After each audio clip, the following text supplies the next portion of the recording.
E agora, aqui no Olá Curiosos, olha que alegria, eu recebo o jornalista Sidney Guzman, apaixonado por quadrinhos, não só apaixonado, ele é especialista em quadrinhos. E como trabalha esse homem, gente?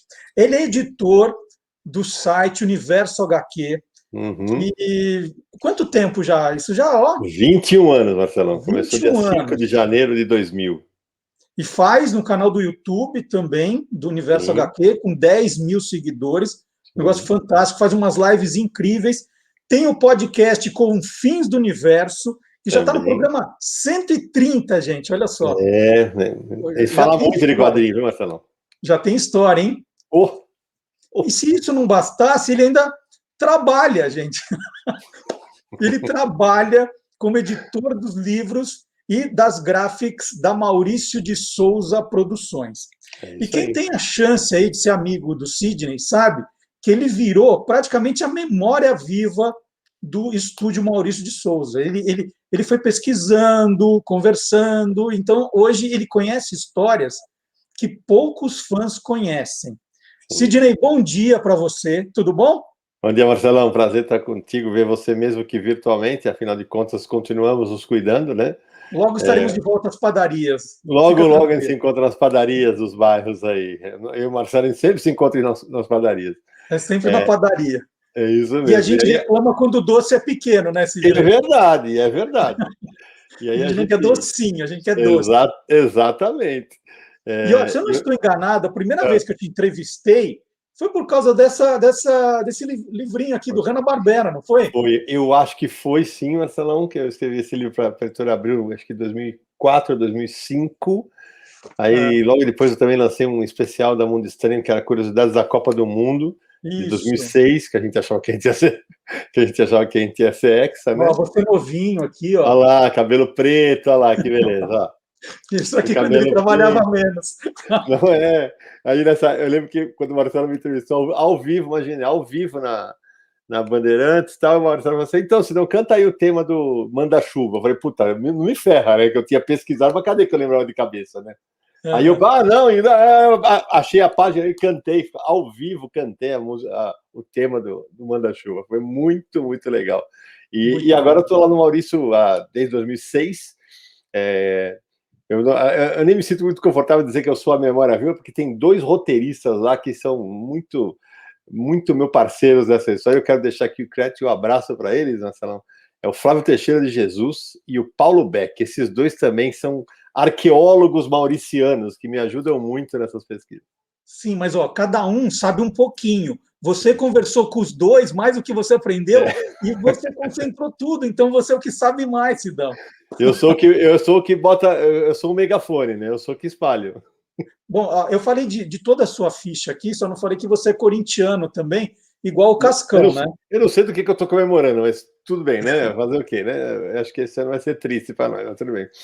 A gente Corintiano promete. como o Cascão, mas falaremos disso também, se o Cascão de repente não virou casaca. Ah, é? Então, peraí, vamos começar do começo. A primeira pergunta para você é que é uma dúvida que todo mundo tem. Afinal de contas, o Souza, do Maurício de Souza, é com S ou é com Z? Toda Essa, vez eu tenho que entrar na internet para ver esse negócio. eu costumo dizer que eu brinco com o Maurício que o nome do Maurício tem dois erros de revisão. Porque é Maurício sem acento e Souza com S. Então, cara, a gente quando você manda um release, tá sempre certinho, Maurício sem acento e Souza com S. Sai a matéria, tá lá com Z, Maurício com acento e tal. Aí eu viajo muito com o Maurício, viajava, né, quando o mundo existia ainda, mas a gente vai voltar a viajar. Aí a vira e mexe, aeroporto, Maurício, me dá teu RG, tal, não sei o que, para pegar, para apresentar na passagem e tal. Aí eu, Maurício, teu nome é com Z? O teu Souza é com Z? Como assim? Aí ele conta só que é muito da cabeça do artista, né, cara? Acho isso muito legal. Porque ele falou, sabe por quê, Sidão? Sabe por que eu prefiro o S? Porque o S ele é tudo redondinho, as curvas, é tudo mais suave. O Z é pontudo, a ponta machuca. E ele adotou o S, e desde então é Maurício de Souza com S, mesmo que no RG ele seja com Z. Quer dizer, então a gente pode escrever de dois jeitos tão certos, né? Se você estiver se referindo ao verdadeiro, tá certo. A persona, agora, É. ao Maurício Autor, é com S e cravado, com S. Pessoa físico-jurídica, né? É Aí a isso gente aí. decide. É isso mesmo. E a história que você uma vez me contou, que se falou muito errado da primeira tirinha, quando foi, onde foi publicada, né? Cara, essa daí foi muito louco, porque assim, eu escrevi um livro sobre o Maurício em 2006, o Maurício Quadrinho a Quadrinho, que foi lançado pela Globo, e depois disso que eu fui trabalhar com o Maurício. E no meu livro, essa informação também está errada, porque era a informação que você achava em todas as enciclopédias, em todos os sites e tal. Maurício de Souza estreou nos quadrinhos no dia 18 de julho de 1959, numa tira vertical do Bidu e Franjinha, na Folha da Manhã, que mais tarde viraria a ser a Folha de São Paulo. Essa é a informação. Quando eu começo a fazer o selo das Graphics MSP, que para quem de repente nunca ouviu falar, é o seguinte: são releituras de personagens do Maurício feitas por autores independentes do mercado nacional para um público jovem adulto. E no final eu sempre procuro colocar curiosidades, tá? Porque eu e o Marcelo somos do mesmo time, a gente gosta desse negócio de ficar desvendando, né? Aí o que eu fiz? Falei, opa, peraí, agora o acervo da Folha está online, né? Sabe aquele negócio do jornalista de ficar? Vou lá checar. Tá! Folha de São Paulo, 18 de julho de 59, pá. Falei, caraca, ferrou. Eu falei, Maurício, você não estreou nesse dia. Aí ele, imagina, foi nesse dia. Lógico que foi nesse dia. Não, Maurício, tem alguma coisa errada. Não é possível. E por sorte, na época, o acervo da Folha, hoje está lá a Folha da Manhã, a Folha de São Paulo e a Folha da Noite. Mas a Folha tinha 3 edições. A Folha da Tarde também. E essa tira do Maurício saiu na Folha da Tarde. Aí, na Graphic MSP do Bidu, chama Bidu Caminhos, do Eduardo Damasceno e Luiz Felipe Garrocho, nos extras eu coloco, vamos fazer uma reparação histórica agora e vamos mudar retroativamente a origem de Maurício de Souza. E contei para ele, ele fez assim, Maurício, foi em outro jornal. A reação dele fez, xiii. Eu falei, bom, primeira coisa, vai lá, vamos mudar a Wikipedia. A partir de então, todas as nossas comunicações passaram a ser, Maurício tirou na Folha da Tarde, que também virou a Folha, acabou virando a Folha de São Paulo. Sim. Ela existiu durante um tempo, né? Porque a Folha da Manhã vira a Folha de São Paulo. A Folha da Tarde continuou existindo. Quando eu comecei a escrever sobre quadrinhos em 1990, ainda além existia. Mas a estreia efetiva de Maurício de Souza é na Folha da Tarde. E depois, logo em seguida, as tirinhas horizontais passam a sair, sim, na Folha da Manhã e depois Folha de São Paulo. Com S ou com Z, Sidão? Com S. E, na verdade, só saía Maurício. Você, quando começou a trabalhar lá, assim, o Maurício, você já me disse, eu um dia fiz uma visita com você lá, é um cara muito organizado, ele guarda as coisas, ele tem um acervo incrível. Como que foi essa tua relação com esse acervo? Né? Conta um pouco dessa tua história, quando você entrou lá e tinha todas as tirinhas originais. É uma loucura, porque assim, quando eu chego lá, o Maurício fala, vem cá, vou te apresentar a empresa e tal, e eu ficava na sede antiga, eu ficava no 5º andar, que era no SEDOC, né, onde tinha... Eu vou te mostrar um negócio, a hora que eu entrei, cara, ele tinha várias mapotecas com milhares das tiras dele, originais das histórias em quadrinhos. Eu, pesquisador, jornalista, tarado por informação e curiosidade, falei, igual o pinto no lixo, falei, é aqui que eu vou morar, né?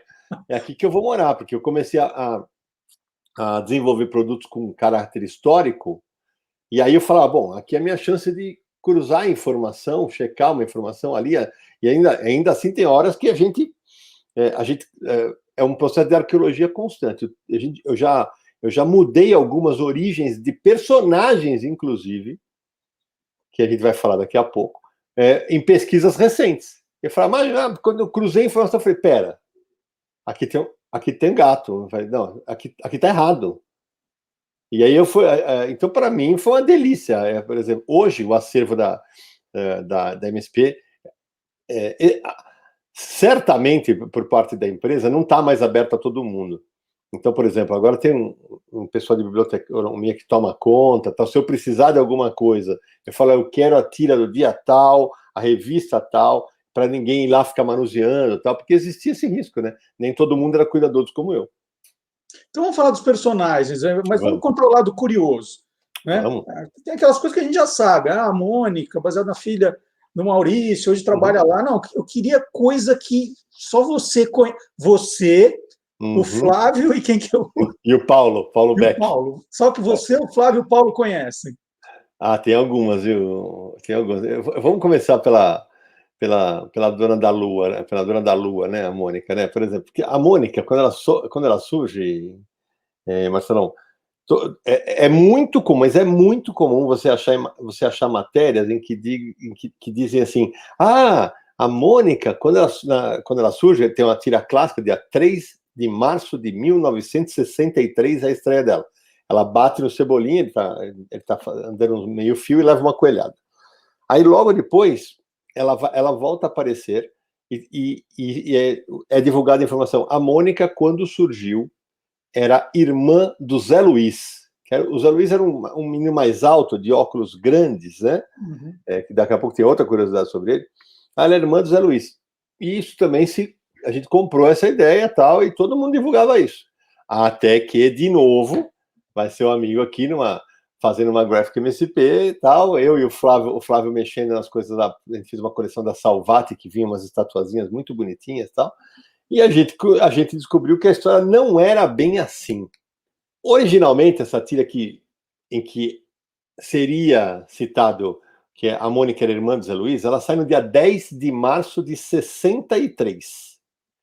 O Zé Luiz fala assim: lá vem aquela nossa nova vizinha, que ela é muito forte e briguenta. Vou apresentá-la a você. E ela aperta a mão do Cebolinha e esmaga a mão dele. Acontece que um ano e meio depois, no dia 6 de setembro de 64, dentro da Folhinha de São Paulo, o seu Maurício muda o texto e coloca: tá vindo aí a minha irmãzinha, em vez daquela nossa nova vizinha. Uhum. Então todo mundo, ela é irmã do Zé Luiz, ela é irmã do Zé Luiz. Por quê? Porque a Folhinha era muito mais lida por crianças, né? E a Folha de São Paulo mais pelos adultos. A gente só foi descobrir essa informação cruzando dados. Eu inclusive, publiquei isso nas curiosidades de uma Graphic MSP chamada Mônica Tesouros, da Bianca Pinheiro. E essa ideia de o Maurício tinha mudado, eles vão ser irmãos tal, ela durou 6 meses, Marcelo. Depois foi abandonada e a Mônica passou a ser filha única. Tem outros personagens que vão ficando pelo caminho, assim, eles aparecem e somem assim, desse mesmo jeito? Mas tem. Por exemplo, quando a gente fez também, sempre nessa arqueologia, com a ajuda dos meus amigos, eu vou descobrindo essas coisas. Na Graphic MSP do Piteco Fogo, do Eduardo Ferigato, porque sempre nos extras eu coloco o Piteco de Maurício de Souza, que é onde eu conto essas coisas, essas informações, né? Em 68, o Piteco todo mundo conhece. Homem das cavernas, solteirão, que foge da Tuga, não quer casar com ela, tal. Só que é o seguinte, em 68 teve uma sequência de tiras em que o Piteco tinha pai, mãe e 3 irmãos. Um dos irmãos tinha uma frota de dinossauros táxis. A Úrsula, que era a outra irmã, era escritora, e tinha um pequenininho que era uma cópia do Piteco, chamava Tequinho.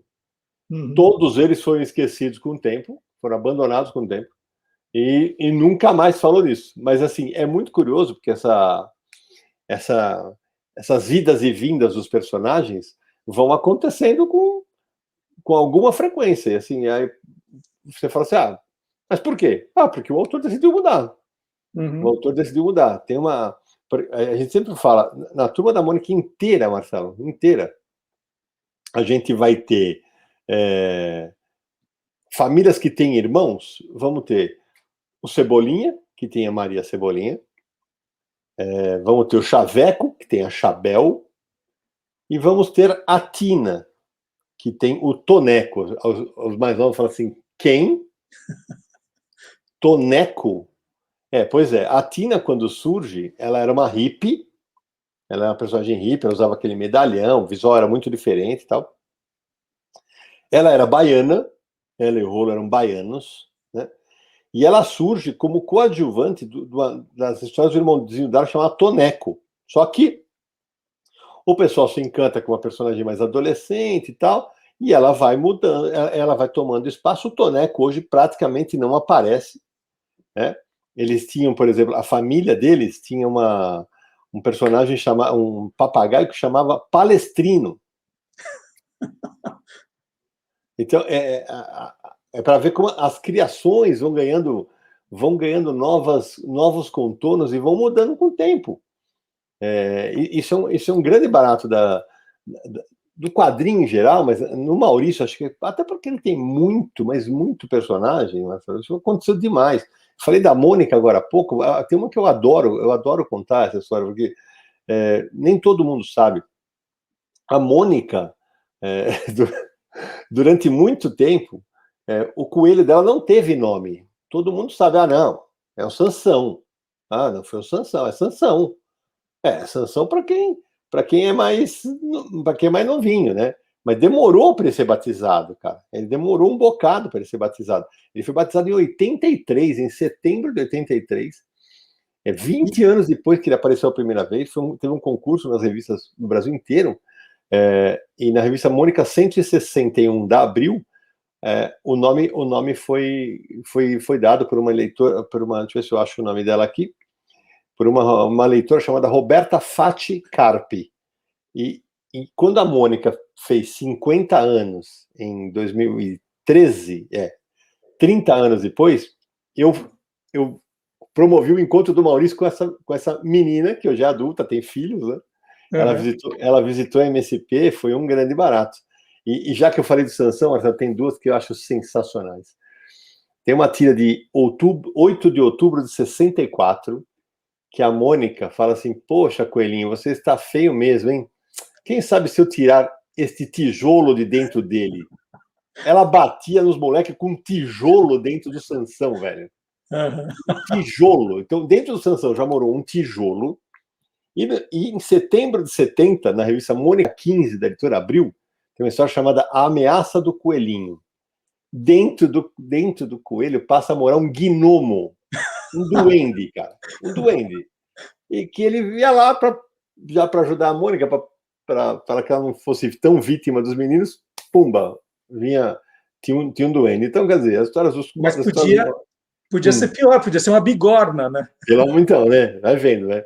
Mas, assim, os personagens... E é um reflexo do tempo, né, Marcelo? Porque, assim, óbvio que nos anos 60, isso era o que você via nos desenhos animados. Hoje ninguém vai colocar um tijolo dentro para bater numa criança. Mas na época era o que estava em voga. E o Maurício bebia dessas fontes e acabava aplicando nos desenhos dele, nos quadrinhos dele. O Cebolinha não tinha um outro irmão, outra irmã também? Uma história assim? Essa história é espetacular, porque assim, o Cebolinha, a gente falou já das famílias, né? O que aconteceu é o seguinte: o Cebolinha, ele já tinha a Maria Cebolinha, que é, curiosamente, né, a primeira filha do Maurício que é transformada em personagem. Porque a Maria Cebolinha, ela é a Mariângela, a filha mais velha do Maurício. Então, era a família que tinha 2 filhos. A Magali era um só, o Cascão era um só, a Mônica era um só, tal. Quando foi abandonado o negócio do Zé Luiz, né? Aí, em 1966, Marcelo, mais especificamente, em 7 de julho de 66, estreia um irmão do Cebolinha. A mãe fica grávida, e aí, num exercício de metalinguagem muito legal do Maurício com os leitores da Folha, ele fala: vamos fazer um concurso para batizar o irmãozinho do Cebolinha. Que legal, que legal, que legal. É o seguinte: no dia 18 de agosto de 1966, o personagem ganha um nome, e ele passa a se chamar Salsinha. Então, Cebolinha, Maria Cebolinha e Salsinha. Aí você fala: pô, que legal, e onde está o Salsinha? Pois é, essa foi a pergunta que eu fiz pro Maurício quando eu republiquei. Falei: Maurício, cadê o Salsinha? Foi ficando difícil trabalhar uma família com tantos personagens. Simplesmente ele foi esquecido. assim, puf, do jeito que veio, foi. Do jeito que ele veio, foi embora. Então, assim, o Cebolinha tem um elo perdido aí, o Salsinha, o irmão perdido, vai saber se ele aparece qualquer hora. Né? É. E você está falando de concurso, né? Para o nome do Sansão. A Magali, o gato também foi concurso, né? Foi, O gato da teve. Magali. Foi um concurso para. Só que, curiosamente, Mingau, o Mingau veio. Putz, vieram vários nomes. E, curiosamente, Marcelo, o concurso dava de prêmio um gatinho de verdade. Era um concurso. Rapaz. Foi no começo da revista da Magali na Globo, que é 1989, e as crianças que ganharam um gatinho de presente. Então deve ter tido mingau pra caramba pelo mundo. Nossa. Aí, pelo Brasil. E por falar em Magali, o vestido dela não sempre foi amarelo, não, né? Essa é ótima, porque é o seguinte, quando a gente fez o Turma da Mônica Laços, a graphic novel do Vitor Cafage e da Luca Fage, que virou filme, né? Dirigido pelo Daniel Rezende, tem uma cena, logo depois que acontece a aventura, que o Floquinho volta tal, em que eles desenharam a Magali com um vestido meio verde, um verde meio clarinho, assim, meio quase verde água, assim, um negócio de... Aí os caras... Um monte de gente estranhou e já coloquei lá nos desenhos. É o seguinte, se você estranhou que a Magali apareceu de verde, é porque é o seguinte, lá no passado, especialmente num álbum chamado A História da Turma da Mônica, de 1986, publicado pela Rio Gráfica Editora, as figurinhas que reproduziam a primeira aparição da Magali nas tiras, só que agora coloridas, ela estava de verde. Então foi uma homenagem que a gente resolveu fazer para a Magali. Ela está de verde no vestido, com um verde bem clarinho. É mais uma dessas curiosidades malucas aí que rolam no universo mauriciano. O Jotalhão, você me contou, ele era cor-de-rosa quando ele começou. Ele não era um elefante o Jotalhão verde, era cor-de-rosa porque ele foi criado para ser mascote do Jornal do Brasil, né? Que ele era impresso em papel cor-de-rosa, né? Aí depois, quando o negócio não dá certo, quando ele passa a sair na folhinha, ele fica verde. Por falar em folhinha, tem um negócio legal, Marcelo. Todo mundo, você perguntar quem é o cientista da Turma da Mônica. O cientista da Turma da Mônica é o Franjinha, todo mundo fala. Sem Só dúvida. Que nem sempre foi assim. O Franjinha, no começo, ele era só um moleque meio mimado, meio birrento, assim, e tal. Para ele começar a desenvolver o lado de cientista, mas demorou um bocado. O cientista da turma, na época, o meu cachorro acabou de abrir a porta do quarto do meu filho. Olha que espetáculo. Olha lá. Espetacular. Mas demorou um bocado, velho, porque assim, nas primeiras histórias da revista da Mônica, por exemplo, tem histórias em que o Franjinha, no número 1, ele já é cientista. Na número 2 ou 3, o cientista é o Zé Luiz, aquele que era para ser o irmão da Mônica. Então, isso demora a se fixar, e a imagem do Franjinha cientista começa a ser mais inserida para os leitores no suplemento dominical da Folha, a Folhinha de São Paulo. O Maurício fazia capas em que ele aparecia com um tubo de ensaio e tal, e ali que o Franjinha vira o cientista da Turma da Mônica. E daí, hoje, o posto é dele. No comecinho da nossa conversa, quando eu falei de você corintiano, você falou, mas o Cascão virou casaca. Que história foi essa do Cascão virou casaca? Então, cara, é assim... Ele começou com outro time, não era corintiano? Então, pois é, tem uma série de publicações que eu fiz para o Maurício chamada As Tiras Clássicas da Turma da Mônica, em que eu falo, pô, eu ia lá, pegava aquelas tiras antigas e ficava delirando, né? Aí na hora que eu chego lá e falo assim, Cascão tava bravo porque o Santos perdeu. Eu fiz assim, peraí, bicho. Eu falei, porra, Maurício, peraí. Como assim, velho? Você tá falando que o Cascão não era corintiano? Aí ele se deu, essa história é longa, não sei o quê, sabe? Porque no começo, o Maurício não tinha fixado que time cada um torcia.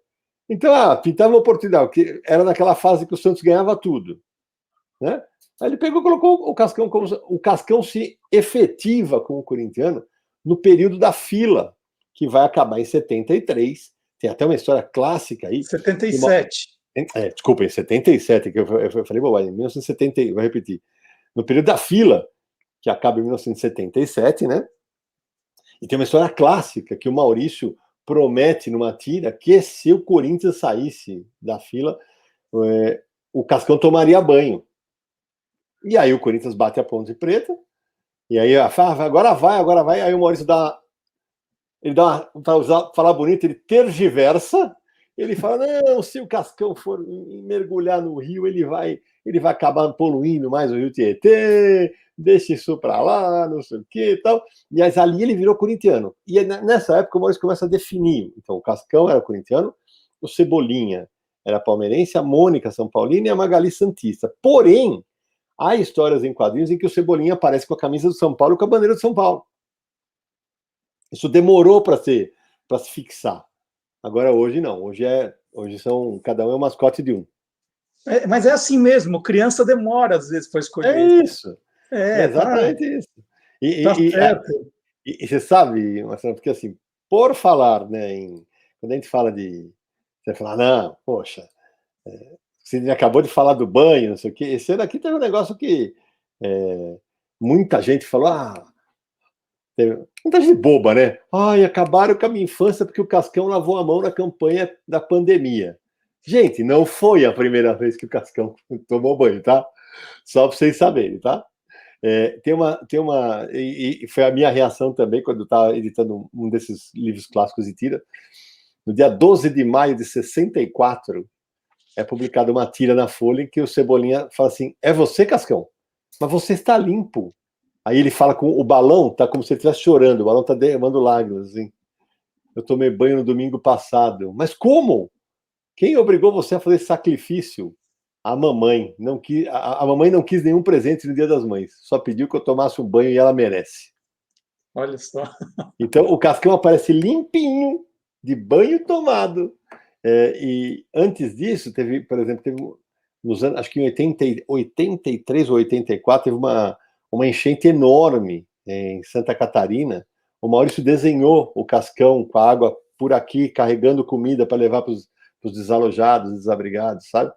Então, assim, é óbvio que o Cascão é um personagem fictício, mas de vez em quando o Maurício se dá essas liberdades, sim, para que ele tome banho, para que ele se molhe em prol de causas muito mais valiosas do que a ficção só de é o menino que não toma banho. Um dos personagens mais queridos do Maurício é o Horácio. Eu queria que você contasse alguma do Horácio também para a gente. O Horácio é quase o alter ego do Maurício, né? Pouca gente sabe, mas o Horácio, ele nasce como uma mascote da aldeia de Lem, onde vive o Piteco. Ele aparece lá e ele começa a comer tudo. Piteco, tchau, vai embora, sai daqui e tal. E era para ser só um personagem, ele não tinha nome. Acontece que quando o Maurício vai estrear vai começar a Folhinha de São Paulo, quando a Folhinha de São Paulo estreia, o Maurício decide retomar o personagem e ele retoma com uma sacada espetacular, cara. Ele faz o seguinte, ele passa a ter páginas dominicais, que a história não era uma tirinha, era a página inteira, né? E aí ele começa com o personagem já chamando Horácio. É um dinossaurinho tal, que vai viver as suas aventuras lá com outros dinossauros. E com o passar do tempo, o personagem passa a ser meio que a válvula de escape para filosofias do Maurício. E aí, por exemplo, tem uma coisa legal, todo mundo lembra que a quase namoradinha do Horácio é a Lucinda. Todo mundo lembra disso.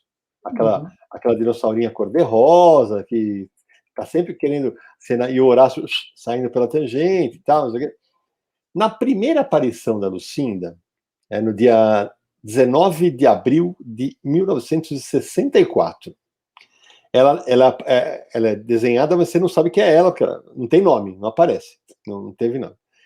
4 semanas depois, porque era sempre dominical, no dia 10 de maio de 64, ela ganha um nome. Por quê? O que ela quer? Ela vê o Horácio com uma corda no pescoço, que na aventura anterior, fala, nossa, já tá até de gravata para casar. E resolve que vai casar com ele. E aí vai apresentar para a família, e ele querendo tirar aquela corda o tempo inteiro. Aí, beleza, aí você já sabe que ela chama Lucinda. A curiosidade maior vem aí. Ela se casa no dia 21 de junho de 64, só que não é com o Horácio. ela casa com um megatério.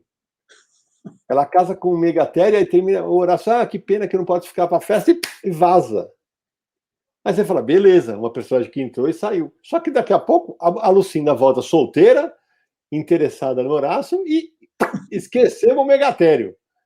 Só que, quer dizer, a Lucinda já tem divórcio, a gente não sabia. Olha aí. Olha, e não é de hoje, então, é no tempo dos dinossauros. A Lucinda possivelmente é divorciada, mas não cita o seu passado com o megatério. Então, quer dizer, eu acho que a extinção dos dinossauros não teve nada a ver com asteroide, foi por causa desse casamento que não deu certo aí. Absolutamente nada, Marcelo, absolutamente nada. Então, assim, para quem gosta de curiosidades, o universo do Maurício realmente tem muita coisa, porque, cara, são quase 60, mais de 60 anos criando histórias, e vira e mexe, tem coisas que entram e saem do cânone dos personagens, algumas coisas não se fixam, outras sim. E isso vai sendo construído com o tempo, né? Marcelo, fala. Não, termina. Eu falo, para terminar, mas por exemplo, tem uma que é muito, muito, muito clássica. Qual é a característica principal do Cebolinha? É o trocar o R pelo L. É isso, né? É trocar o R pelo L. É o que acho que chama-se dislalia, né? Eu falei, é isso. Desde sempre para mim era isso. Quando eu vou resgatar mais um projeto histórico, que era que foi reimpresso numa coleção muito bonita, um encadernado chamado Coleção Histórica Maurício, em que eu republiquei todas as primeiras histórias em quadrinhos do Maurício, publicadas em 1960, em uma editora chamada Continental, que depois virou Outubro. E ali era uma história do Franjinha e do Bidu, e surge o Cebolinha. E aí vem uma das coisas malucas, vem algumas coisas malucas. O Cebolinha, ele não falava eu quero, ou então calamba. Ele falava como uma criança. Então ele, por exemplo, franjinha virava fanzinha. Quelo era telo. Chovendo era sovendo. A simplificação, entre aspas, para a troca do R pelo L demorou para acontecer. É posterior. E aí sim fica sendo a característica dele. E nessa coleção, Marcelão, para a gente saber, eu sempre tive na cabeça, eu coloquei isso em publicações minhas, tal, que o Cebolinha estreou no dia 15 de junho de 1960, numa tira na Folha de São Paulo. Só que aí, lá vão os arqueólogos da MSP mexer, né? E aí eu estou cruzando informações e eu descubro que a primeira aparição do Cebolinha não foi nas tiras de jornal. Então, dos 4 principais personagens do Maurício, ele é o único que estreia numa revista. Ele está numa dessas revistas, que foram publicadas pela Continental, numa história chamada Concurso de Robustez Canina. Ela foi publicada na revista Zastras, da editora Continental, em março de 60. Ou seja, 3 meses antes dele estrear nos jornais. Ele já foi publicado numa revista. E é muito legal porque o visual muda completamente. O Maurício estava testando ainda, aí quando ele vai para o jornal, fala, aqui vai ficar mais bonitinho com o cabelo desse jeito.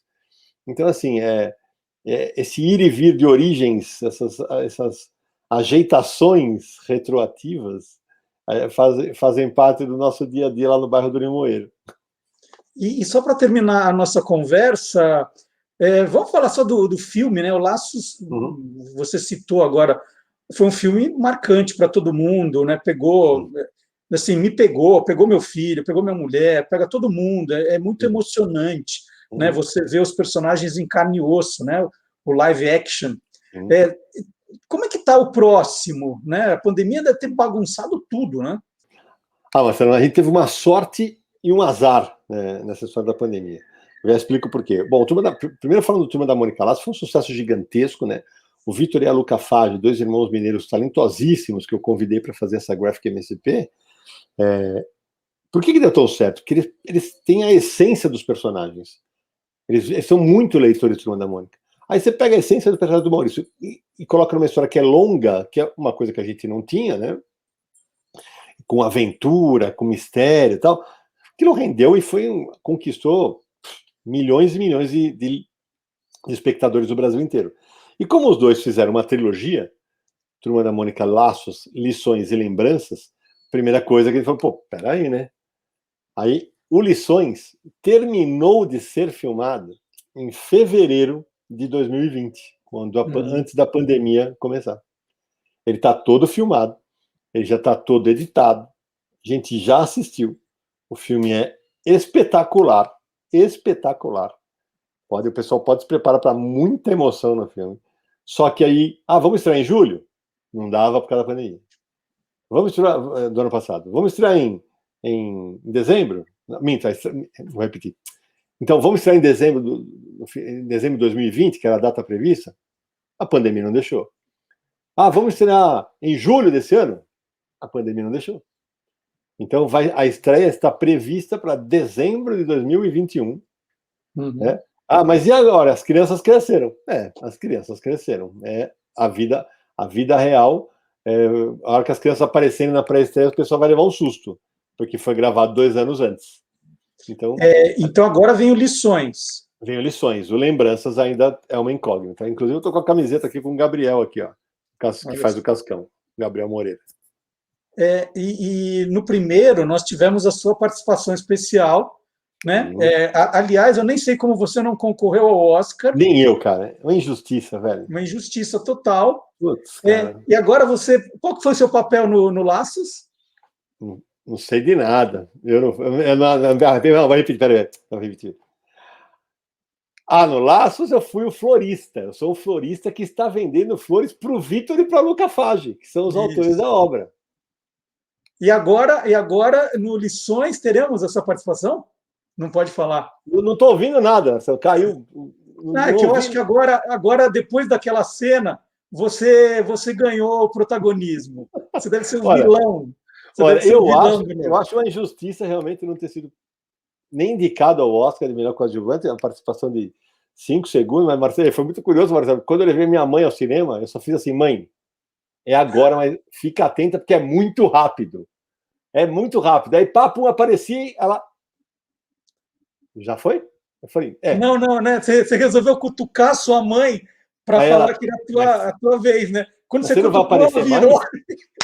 Você não vai aparecer mais? Eu falei, não, mãe, eu sou... É só uma ponta, eu sou só uma editora, não sou autor. Aí ela vai... Eu falei, mãe, não, você não está entendendo. Mãe, não é um filme sobre a minha vida. Então, mas ela tinha contado para todas as amigas. Olha mas ela conta. São 5 segundos que ela fala, olha ele lá. Olha ele lá. Mas é muito engraçado, porque o público nerd que me conhece, cara, teve uma galera que, quando eu apareci, olha o Sidão. Eu falei, puta, é muito engraçado, cara. Porque, aí imagina o pessoal que não me conhece do lado, quem? Né? Como assim? Quem? Do que eles estão falando, né? Mas assim, mas na hora que faz a participação, que o Maurício aparece na banca de jornal, aí o cinema cai, né? Aí sim. É muito legal. Muito bom. Nosso Stan Lee, né? Que adorava aparecer também. Sem dúvida. Esse eu posso dizer que está no segundo. Tá bom, eu acredito. Mas você deve estar. Eu acho que agora você ganhou o papel à altura do seu talento. Talvez você tenha até uma frase inteira. Vocês vão ter que esperar. Vamos esperar. Sidney Guzman, muito obrigado pela conversa. O tempo passou voando. Uma delícia ouvir as histórias. Eu já conhecia algumas, né? Dos nossos cafés da manhã na padaria. Agora todos os nossos curiosos sabem também. O Sidão está, então, no site Universo HQ. Ele faz o podcast Confins do Universo. Quem quiser ouvir aí, história o que não falta, ele e os malucos. E no YouTube, aqui no YouTube, no Universo HQ, já 10 mil seguidores, também fazendo um trabalho fantástico. E, fora isso, editando livros e graphics que, né, no caso do Laços, estão virando cinema e filme, muito bacana.